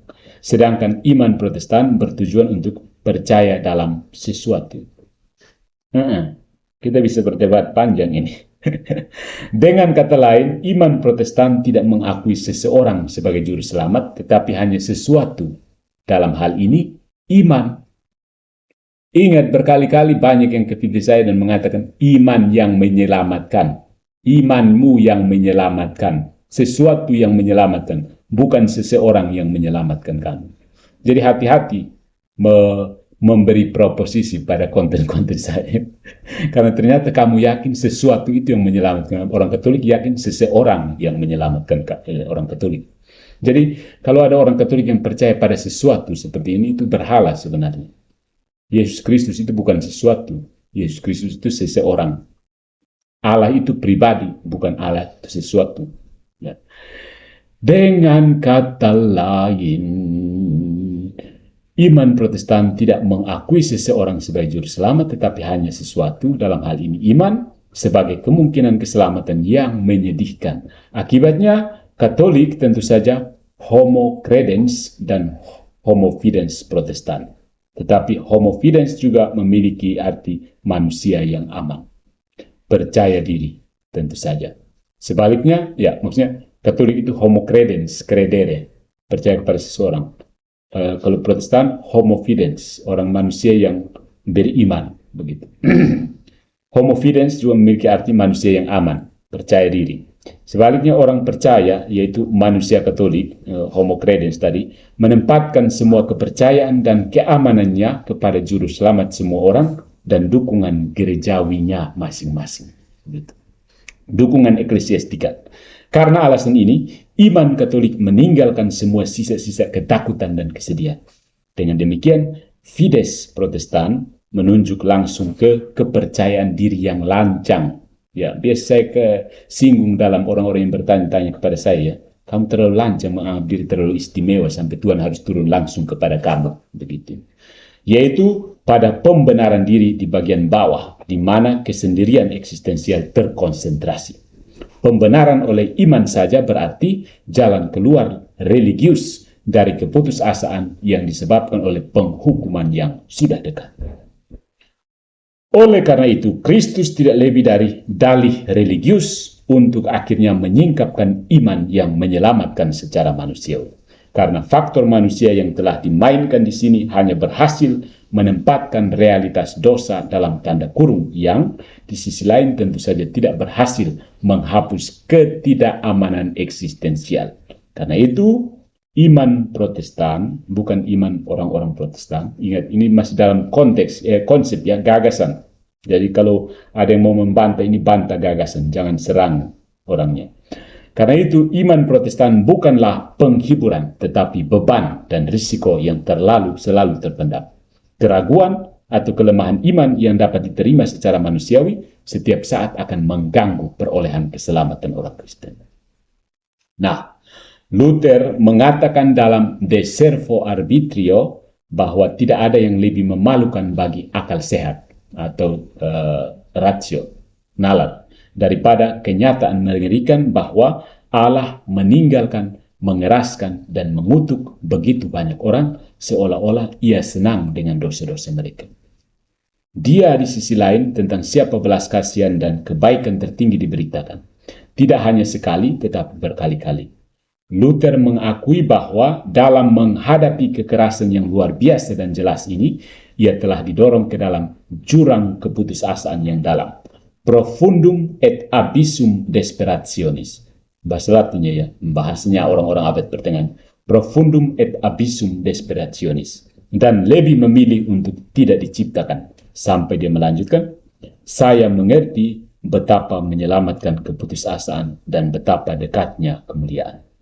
Dalam hal yang sama harus dikatakan tentang kesusahan yang berlangsung di mana kita exuamos hanc carnem, keluar dari tubuh sampai kita keluar dari daging ini. Exuamos hanc carnem, kita keluar dari daging ini. Itu komentar tentang kitab Yesaya. Karena menurut Luther tidak seperti bidat papis menurut dia, pii et vere sancti semper pavem. Pius, setialah dan selalu kudus, berjalanlah dengan setia dan dalam kekudusan. Dan pada mereka sangat berat bagi Luther yang mengatakan dia kan menentang gereja Roma dan menyebutnya sebagai papis, ya, menindas sebagai seperti lempengan dan keraguan tentang keselamatan mereka.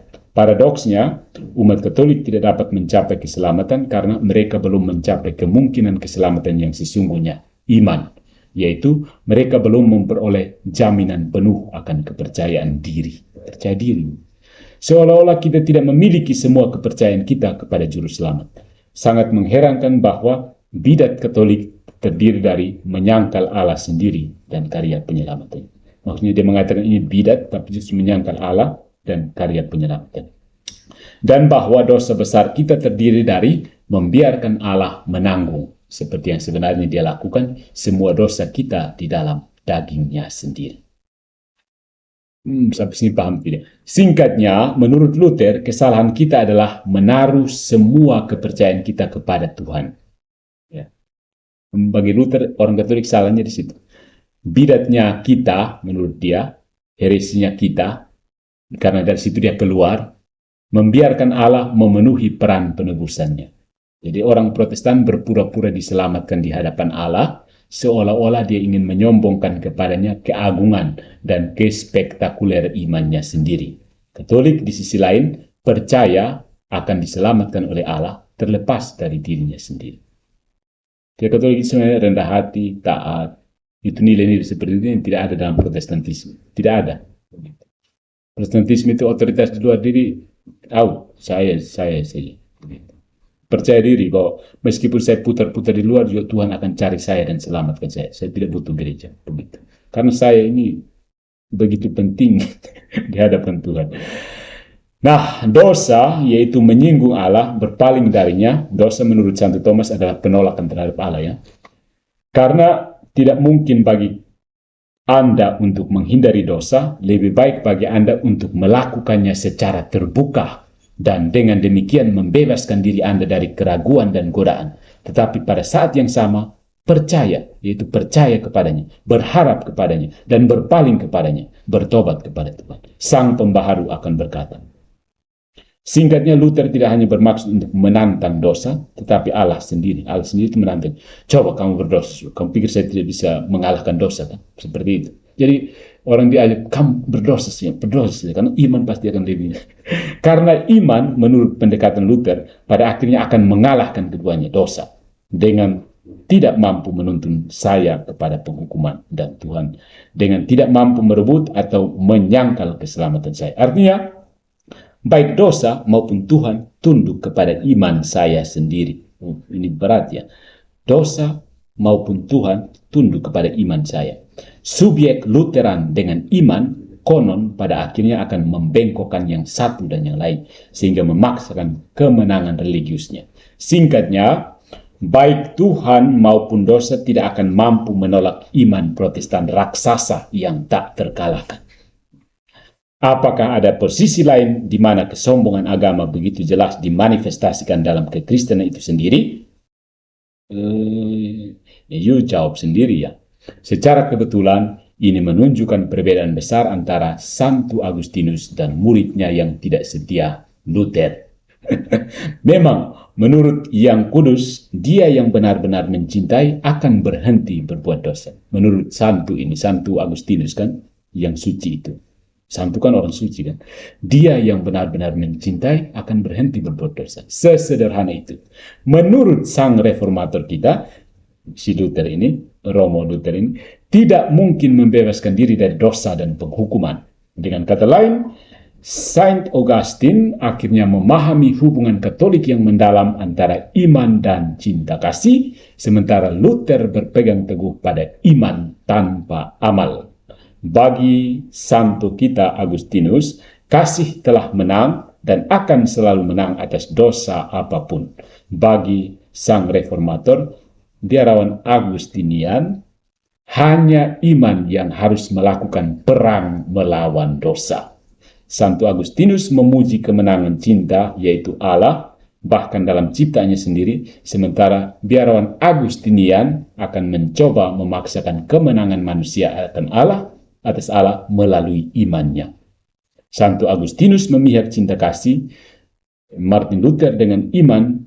Santo Agustinus memohon kepada Allah, Luther akhirnya akan apel kepada dirinya sendiri. Santo Agustinus akan berkata, cintai dan lakukan apa yang kamu kehendaki, karena cinta sejati, yaitu kehadiran nyata Allah di dalam hatimu, mengusir dosa. Sementara itu, pengikutnya, muridnya yang tidak setia ini, Luther akan berkata, milikilah iman dan lakukan apa yang kamu kehendaki, karena iman mengalahkan dosa dan Allah sendiri. Dengan demikian, Luther tidak seperti Katolik eklesiastikal, Katolik gerejawi, tidak akan lagi mengakui peran penting yang dimainkan oleh pertobatan. Dosa dan pertobatan adalah bagian dari kehidupan Injili Katolik. Manusia Lutheran tidak mengetahui perikop ini. Bagi dia, semuanya direduksi menjadi iman, keyakinan subjektif, absolutisme eksistensial, dan tentu saja Dr. Hyperbolicus adalah ahli yang berlebihan dan tidak proporsional. Betapa berbedanya Santo Agustinus yang tidak pernah melupakan moderasi mendalam dari cinta kasih yang otentik, bahkan dalam hal iman. Yaitu perbandingannya dengan gurunya sendiri, ya, Santo Agustinus dan muridnya yang tidak setia, biarawan Agustinian ini. Bagi Luther yang ekstrim, jika pertobatan sejati benar-benar terjadi, itu akan membuat kita selamanya tidak terluka, bebas dari dosa-dosa baru. Itu akan begitu menggugah perut jiwa sehingga selanjutnya dan selamanya akan memberi kita kesempurnaan. Tetapi pengalaman menunjukkan bahwa tidak ada hal seperti itu. Orang yang mengaku telah bertobat, berdosa lagi. Dengan kata lain, tidak pernah ada pertobatan sejati, tetapi suatu kegiatan yang tidak tulus, yang dengannya manusia bermaksud menipu dirinya sendiri dan Tuhan untuk mencapai pengampunan. Dan kemudian itu dimulai lagi sampai dengan pertobatan terakhir pada saat kematian, lelucon berakhir dan sebagai hadiah surga dimenangkan. Maka jauhilah orang-orang dalam pengakuan. Kita akan mengatakan dengan nada Lutheran, sarang-sarang busuk ketidaktulusan dan kemunafikan itu. Di pengakuan dosa kan. Jadi selalu tampil, kenapa harus mengaku kepada orang yang berdosa, imam-imam dan itu. Ini juga Luther ini sudah mengatakan itu sarang-sarang busuk ketidaktulusan dan kemunafikan itu. Solusi yang Luther berikan terhadap ketidaktulusan semacam itu terdiri dari penolakan terhadap cita-cita. Biarawan ini membuat janji atau kaul, ya, sumpah monastik yang tidak ia tepati, atau bahwa dia tidak menepati secara umum dengan sempurna, ya, akan diberi yang diberi oleh gereja Katolik, diberi kesempatan untuk bersumpah, berkaul. Karena itu dia tidak boleh melakukannya. Demikian juga pertobatan tidak menghasilkan perubahan sejati. Karena itu ditekan dan tidak ada alasan untuk membicarakannya atau memperhitungkannya. Demikian juga logika Lutheran pada akhirnya akan mengakui perceraian untuk menekan perselingkuhan dalam perkawinan. Maka tidak heran kalau kemudian ada kelompok-kelompok, kalau di sini kita sebut gereja Protestan yang nyata, ya, ada gereja Protestan yang memang mengizinkan perceraian. Karena kata mereka untuk bisa menekan perselingkuhan dalam perkawinan. Dan secara umum, semua jenis kerinduan akan kesempurnaan, upaya untuk mengatasi kelemahan dan kemelaratan didiskualifikasikan karena pengalaman menunjukkan ketidakefektifannya. Jelas, ini adalah pengalaman murni manusia. Nah, religiusitas Luther secara radikal itu bersifat eksperimental. Selain itu, dalam kesombongannya, Luther tidak memahami bahwa mistisisme yang dia, apalagi sebagai seorang laki-laki yang sama sekali tidak kontemplatif, tidak memiliki watak, adalah karunia hadiah gratis. Bagi sang reformator kita ini, satu-satunya hal yang penting adalah percaya secara subjektif dalam keadaan rahmat, yaitu merasa dibenarkan secara eksperimental. Keinginan brutal untuk merasakan kekudusan diri sendiri menuntun Luther untuk mempertahankan hal-hal berikut. Apa yang tidak dirasakan, tidak. Apa yang tidak dirasakan, ya tidak. Dan itulah sebabnya dia memberi kita tanpa mengukur perasaannya, kebenciannya, seleranya, kemarahannya, terornya, obsesinya, kesedihan, keputusasaan, dan juga fitnah, kebohongan, kekotoran, dan kata-kata kotornya. Baca saja buku-buku Luther, kamu temukan banyak kata-kata tidak senonoh di situ. Hari ini, di hari-hari kita ini, misalnya, pengalaman Protestan semacam itu diidentifikasikan dengan euforia, ekstasi roh yang tidak terkendali, yang juga mengarah pada pujian yang seharusnya penuh emosi dan perasaan meluap, seperti menangis, pingsan, muntah, berteriak, bertepuk tangan, dan ekspresi emosional lainnya. Singkatnya, kita kemudian dapat mengatakan bahwa Luther memberikan kebebasan untuk egonya. Roh Protestan atau spirit Protestan adalah ekspresi diri yang paling radikal. Jenuh dengan suasana emosionalnya, dia membingungkan Tuhan dengan situasi subjektif emosionalnya sendiri. Apa yang disebut keyakinan direduksi menjadi keadaan emosional orang percaya itu sendiri. Oleh karena itu, penekanan besar yang diberikan orang-orang Protestan pada lagu-lagu emosional dan sangat gembira kepada para pengkhotbah yang ditinggikan baik dalam perilaku khotbah mereka dan dalam pengucapan mereka sendiri, pada doa-doa karismatik, dari pengalaman-pengalaman spiritual, mujizat-mujizat penyembuhan, dan akhirnya untuk setiap kemungkinan sublimasi dari keadaan emosional orang percaya. Karena alasan ini, semangat Protestan ini akan mengabaikan ketenangan Katolik, silensium yang indah dan tradisional. Protestantisme menyamakan tremendum Tuhan dengan tremendum manusia. Tremendum Tuhan disamakan dengan tremendum manusia, tanpa menyadari bahwa kedua yang terakhir ini lebih sesuai dengan ketelitian. Lutheranisme begitu memperburuk beban salib, sehingga pada kenyataannya dia berhenti menjadi religius dan menjadi superstitio. Saya tidak jelaskan, kamu cari sendiri apa itu religius dan apa itu superstitio. Untuk alasan ini, dan ini sangat penting bagi umat Katolik, Luther mampu mengidentifikasikan kesedihan dengan hati nurani religius. Kehidupan religius, yaitu Kristiani, selalu terancam oleh keputusasaan, kemudian melompat ke pembenaran oleh iman saja untuk mempertahankan ketidakbergunaan perbuatan, ke pecca fortiter, dan pembebasan konsekuennya dari rasa takut akan dosa, tepatnya dengan melakukannya. Bebas dari rasa takut dan dosa dengan cara melakukan dosa. Aneh kan? Namun demikian, Luther berpegang teguh pada doktrin ini karena dalam pengalaman pribadinya satu-satunya garis hidupnya. Ya, karena dia yang pakai pribadinya sendiri sebagai ukuran kan. Oleh karena itu, keberadaan religius sang pembaharu, sang reformator kita ini mengandung unsur-unsur berikut.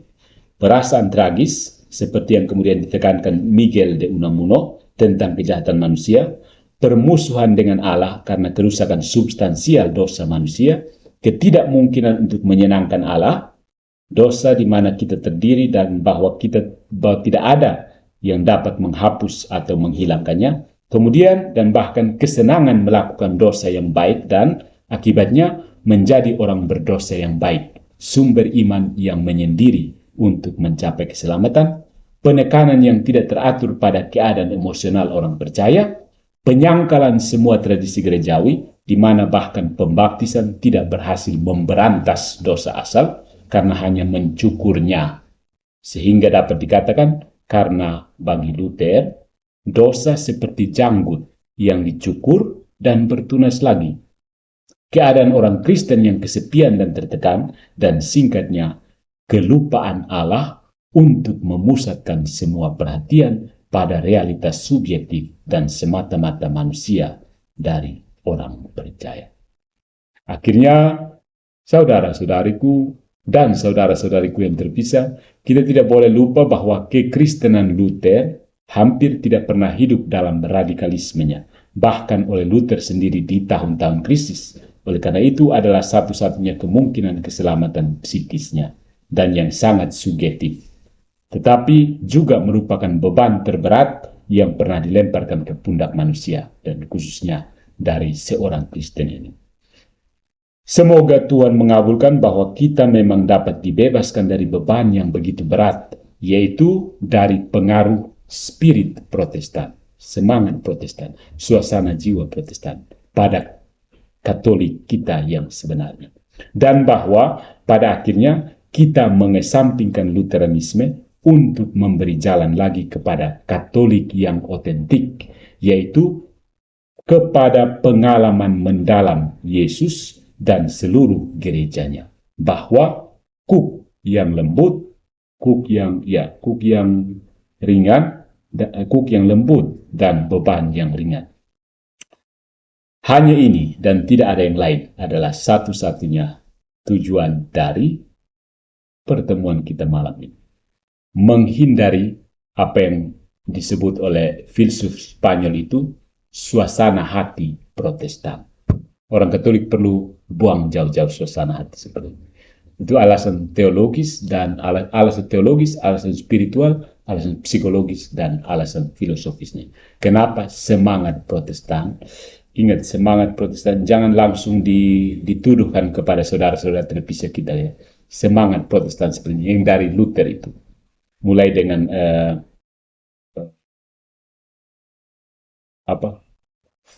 humanisme Jermanik yang kemudian memicu revolusi Protestantisme dan teologi Lutheranisme, yang bahkan sebelum gereja Protestan, gereja Lutheran itu jadi, sudah ada pertentangan di antara para penganut reformasi Lutheran. Jadi sebagai orang Katolik, kalau belum paham nanti dengar-dengar sepotong-sepotong lagi dari platform sebelah, karena rencananya akan dibuat di platform sebelah. Terima kasih atas perhatian, dan yang tidak memperhatikan juga tidak apa-apa. Yang sibuk di komen terus ya.